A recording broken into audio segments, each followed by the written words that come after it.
Welcome to the deep dive. There's just something about the moon, isn't there? That sort of undeniable allure. Oh, absolutely. Its arc across the sky, the phases, it's captivating. It really is. It inspires so much myths, poetry, and definitely watchmaking. Horology is drawn so much from it. It's amazing how that connection, ancient fascination, keeps driving new designs today. It's more than just telling time. It feels like connecting to something bigger. Exactly. Translating the cosmos onto your wrist, almost. Well put. And today we're diving deep into a collection that really captures that spirit. The brand new, redesigned Longines PrimaLuna Moonphase Automatic collection. This is for 2025. Oh, okay. So a fresh take. A very fresh take. Our mission here is to unpack what's new, the big technical upgrades, the aesthetic changes, which are stunning, by the way, and just the overall craftsmanship. We want to see why these women's watches are getting attention. And it sounds like it's more than just a simple facelift, right? From what I understand, this is a pretty strategic move for Longines, especially in the women's watch space. You've hit it right on the head. And that leads us straight to the biggest news, the real core revelation here. Longines is making a fundamental shift. Okay. So, historically, the PrimaLuna Moonphase models, beautiful as they were, mostly used quartz movements.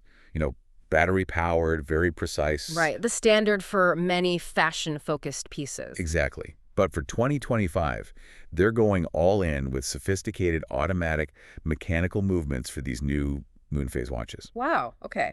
That is a big deal. It is, and they're doing this alongside a really lovely refresh of the case and dial design.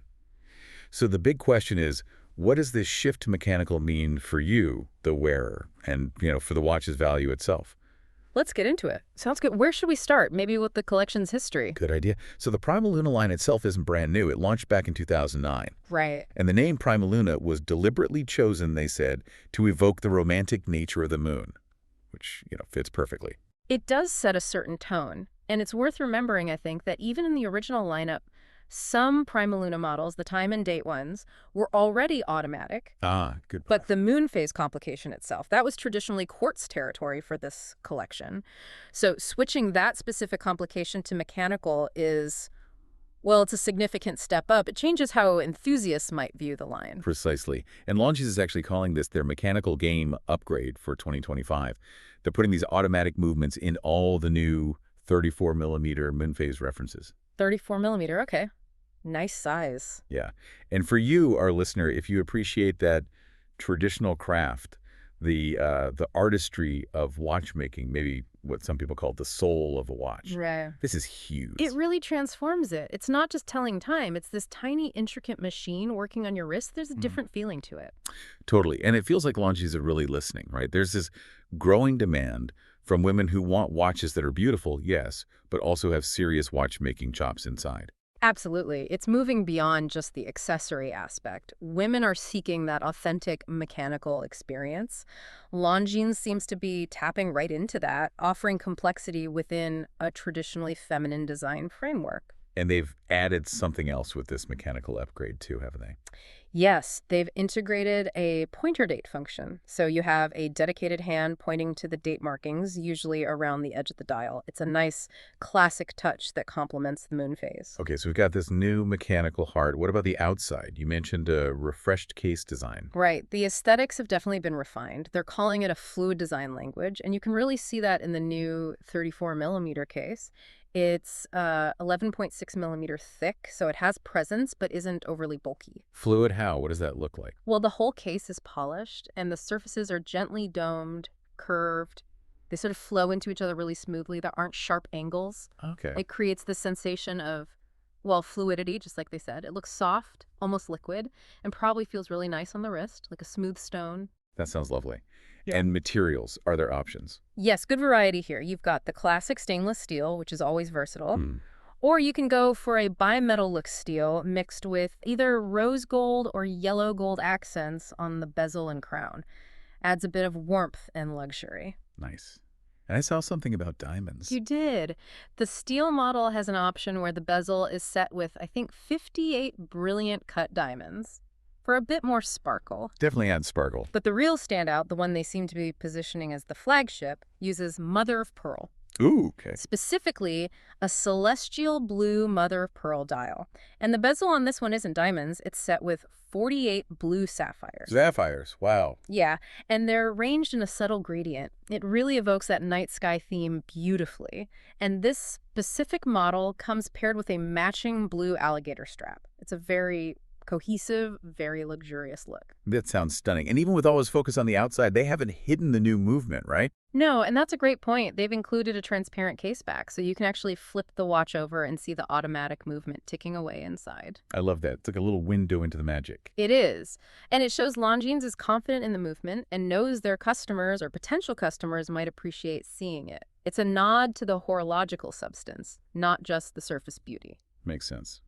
And practicalities. Water resistance. Standard for this type of watch, 30 meters. So, fine for every day, splashes, washing hands, caught in the rain maybe, but definitely not for swimming. Right, okay. Good to know. So let's move to the dial itself. You mentioned mother of pearl, but are there other choices? Yes, several options to suit different styles. There are classic sunray-brushed silver dials. These have prominent painted Roman numerals, either blue or black. Classy. Very. And they have a slightly recessed center section, which adds a nice bit of visual depth. Okay. Then, as we said, you have the mother of pearl options, either white or that celestial blue we talked about. And instead of Roman numerals, these use 14 diamond indices. Diamonds as hour markers. Very elegant. Extremely. Gives it a more precious feel. But across all these dials, you still get that signature moon phase display down at 6 o'clock. And that's paired with the pointer date now. Correct. The pointer date hand shares that subdial space, integrating the complications neatly. And the main hands are classic baton style, keeping things clean and easy to read. Okay, so beautiful outside, interesting options on the dial. Let's dive back inside. Tell us more about this L899.5 automatic caliber. Right, the heart of the watch. So calibre, L899.5 caliber, just means the specific type of movement is based on an ETA A31.L91. ETA is a major movement maker, part of the same group as Longines, actually. Ah, okay. So it's an exclusive version for Longines. Exactly, made exclusively for them. And the really key feature here, especially at this kind of price point, is the silicon balance spring. Silicon. Why is that important? What does that mean for me if I'm wearing the watch? Great question. Silicon, the material, is highly resistant to magnetism, which is everywhere these days. Phones, laptops, speakers. Magnetism can mess with the accuracy of a mechanical watch. Silicon is also very stable across different temperatures. So basically, it makes the watch run more accurately and reliably over time. It's a modern, high-tech upgrade. Okay, so better accuracy, more durable. That sounds good. It is, and it also boasts a pretty impressive 72-hour power reserve. 72 hours. Wow. So practically speaking, what does that translate to? It means convenience, really. You can take the watch off Friday night, leave it on your dresser all weekend. And pick it up Monday morning. And it'll still be running. No need to wind it or reset the time. For busy lives, that's a really nice, practical luxury. That is a great feature. Just makes it easier to live with. Definitely. So it's got the hours, minutes, seconds, that lovely moon phase, the pointer date, all powered reliably by this efficient movement. And the versatility doesn't stop there, right? I heard there are strap choices, too. Yes, they've made sure you can personalize the look. You can get these PrimaLunas on elegant alligator leather straps. What colors? Blue, red, or burgundy. Some really rich options there. Nice. Or, if you prefer metal, there's a new steel bracelet. Tell me about the bracelet. Is it just a standard one? It's actually quite nicely designed to match the watch's aesthetic. It sits flush against the case, so it looks very integrated. Okay. And the links themselves are described as short, domed, sort of half-moon shapes. It echoes the curves of the case, continuing that fluid feel. Sounds like they put thought into that. They did. The only exception is that flagship blue mother-of-pearl model with the sapphires. That one only comes on its matching blue alligator strap. To keep that specific look intact, I suppose. Gotcha. And they all have a secure clasp? Yep, a triple folding clasp with push pieces for easy opening and closing. Standard secure stuff. Okay, great. So the really practical questions now. When can people get these, and what do we talk about price-wise? Availability first. Okay. The initial batch, which includes 8 different models, is slated for release in September 2025. So something to look forward to later next year. Okay, and the price. I imagine it varies quite a bit with the different materials and gems. You imagine correctly. The prices, quoted here in euros, have a pretty substantial range. It really depends on whether you go for steel, steel and gold, diamonds, sapphires. all that jazz. Makes sense. So can you give us a few examples? Like, what's the starting point? Sure.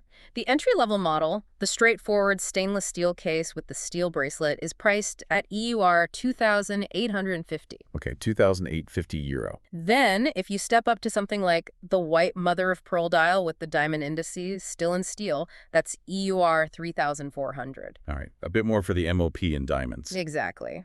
Then you get into the bimetal options, the steel and gold models. Those are priced at EUR 6,200. Quite a jump for the gold. Yes, precious metal commands a premium.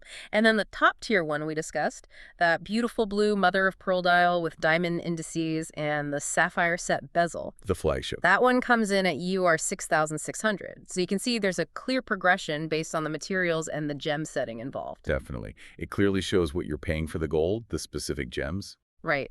And positioning-wise, this range makes the PrimaLuna Automatic Moonphase a really interesting proposition in that sort of accessible, luxury mechanical watch space for women. How so?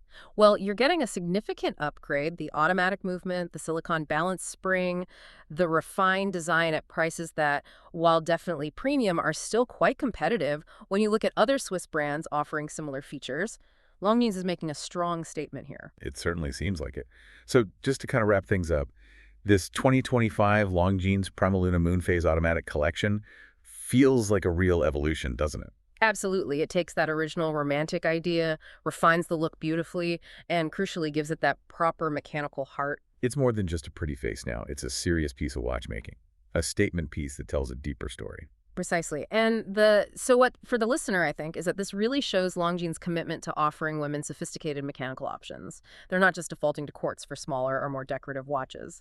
They're blending history and charm with modern tech and real horological substance. Exactly. It's about offering women not just an accessory, but a piece of authentic watchmaking craft they can connect with. Which leads us nicely to our final thought for you today. As you go about your day, maybe give us some thought. Beyond just telling the time, what part of a watch, maybe its design, maybe the time mechanics inside, what part do you find most captivating? And why does that connection still matter, in a world full of digital screens telling us the time? Something to ponder. Thanks for joining us for this deep dive.